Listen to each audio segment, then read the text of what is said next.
Hi, this is Karina from the Duck Shack here in Kalamazoo, Michigan, and I just wanted to have a short talk with everybody about how everybody's going absolutely bonkers over the executive order affecting nursery plants and bedding plants and landscaping companies, etc., because they're worried about getting their gardens in.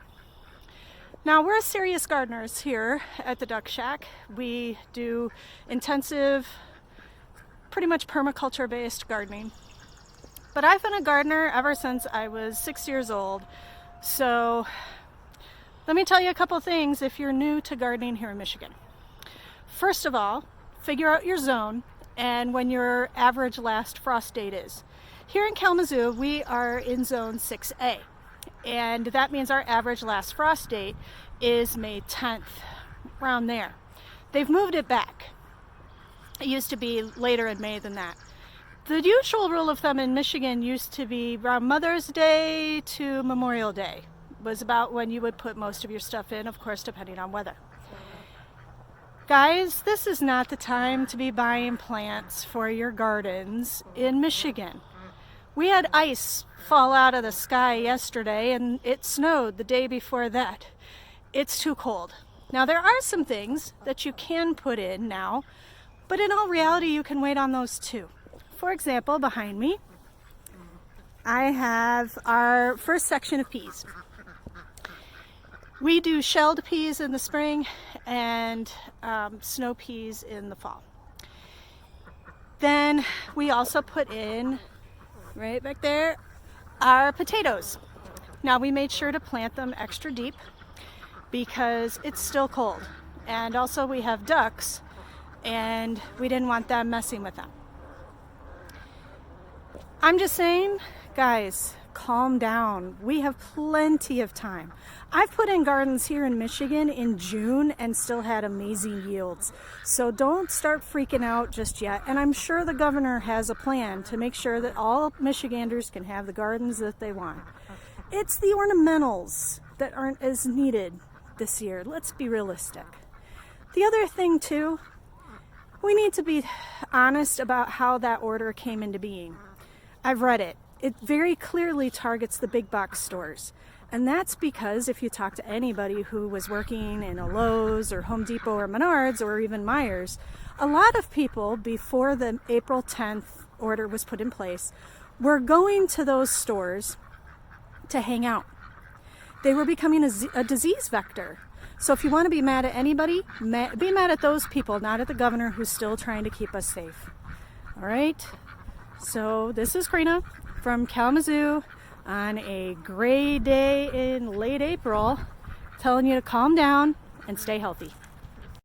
And now for some ducks from the Duck Shack in Kalamazoo, Michigan. As you can see, we have way too many drakes.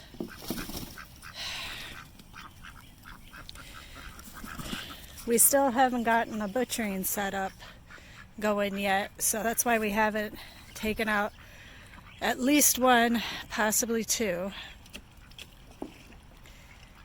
Sad to say, it's really looking like Peep is going to have to go. He doesn't have genetic lines we would really want to keep going, and he's become way more aggressive lately. But now we have stuff like this, where we have drakes fighting over the females we have.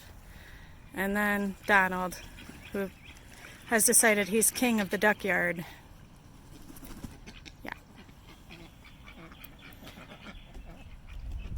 Ah, Daisy cleaning herself. She's so pretty. As always, Petunia's on the hunt. Hi, Peep. Hi, Jerry. Where are you going?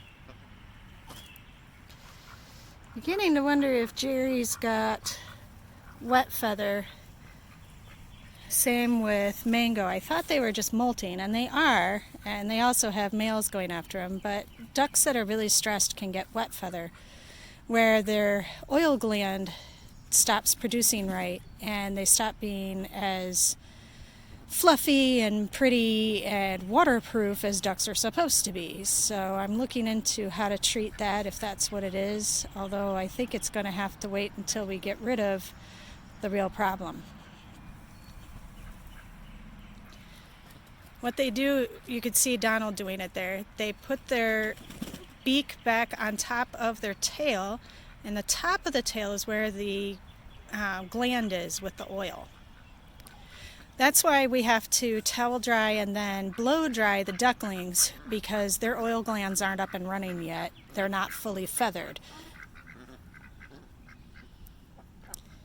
But you can see poor Mango is looking pretty stressed, as is Jerry, who keeps running away from Webster, because I don't think she really likes him.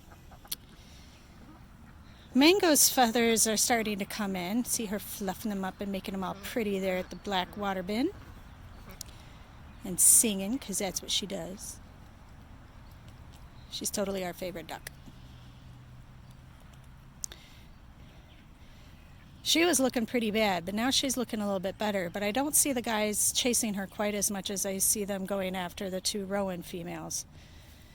Things are definitely going to be changing in our flock here soon. It looks like we're going to be keeping Danny, who turns out, of all the new ducklings, is not a pekin. Because if you look at the pekins, you see very orange or light orange beaks and very orange feet. And see how, if you look at how they stand, see how it kind of is up a little bit most of the time? It turns out that Danny is an Aylesbury, which is a British breed, and that's why she has a pink beak. Well, they're grown for, that whole breed came about for the feathers and the meat. So we would definitely want to keep her as an egg and meat duckling mama. Really, you guys? Constantly talking. And then we're going to keep the khaki Campbells most likely, unless they're both males. If it's a male-female pair, or if it's a... What are they doing? They're all chasing each other. And Peep finally managed to get in the pool. Good job, Peep. Turns out, if it turns out that those are both females or male-female, then we're going to keep both of them. And Anna wants to keep Apollo, our disabled pekin. There's something really wrong with his knees. They don't bend right, and they're a little too much. Like they're too thick, and they're not working right. And even though Anna's been working on physical therapy with him and giving him water, exercise, etc., it's just not working. And so he's going to stay a pet duck, like we thought Peep was. And he's probably going to stay in with Anna. Oh, they're going to make a mess. So that's the update, right, Donald? From the Duck Shack. Have a good one.